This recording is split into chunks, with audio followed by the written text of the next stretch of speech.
Yo, what up, players? Carter here. We're gonna take apart my holdout here and get our Stonewash on. But first, I've got to find the right freaking Torx edge for what I need to do, y'all. Figured this would be a good chance for you guys to look inside a cold steel triad lock knife, I guess. So a little disassembly video, and then stonewash it and see how it looks afterwards. I've heard good things about stonewashing this AUS-8 steel. I heard it takes a stonewash really easily and really nicely. So looking forward to that. Oh, both sides here. Very good construction. Another thing I wanted to talk about is camera. Man, I suck at buying cameras, mainly because I don't really want to fork out the cash, because I'm not a camera guy. The only reason I use a camera is for this YouTube channel. I'm not huge into recording stuff and quality, and so I just need something that'll work for my YouTube channel. But it's really hard to find something, especially affordable.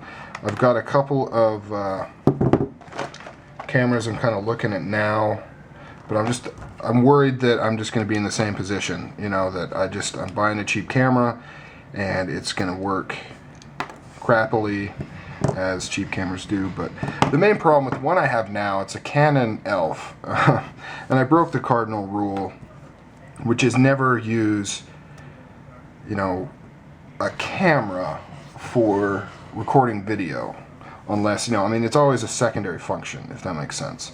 And so here I am using what's designed as a camera, and it takes good photos for its size. I'm using it to record video, and that was a stupid idea for me to do. Shouldn't have done that. I should have, because for the same price I could have got like a Panasonic or something. Anyways, another option is if I just get better at using this camera. The main problem with this camera is just the focus time. As you can see, sometimes it does alright, but usually it's pretty blurry, takes a while to focus.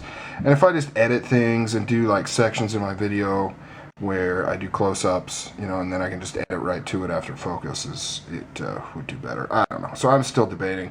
Really, I'm just filling time here. So let's take a look inside this cold steel holdout.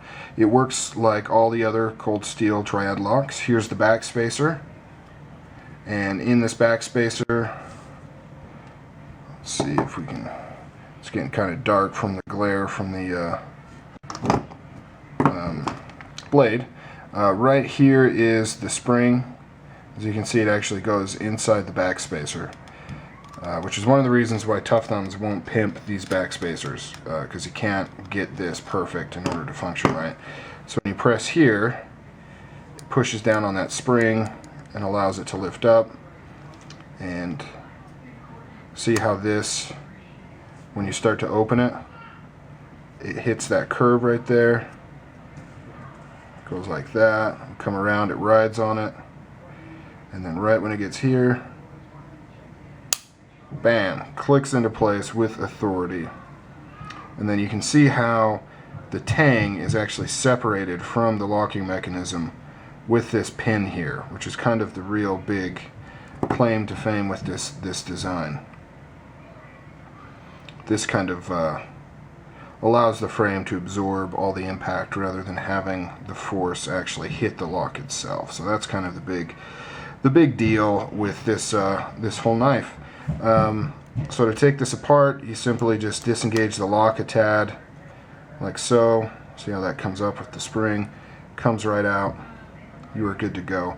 Bronze phosphorus washers, excellent choice. Here's the stock pin, and I did not pay attention to which way it goes in.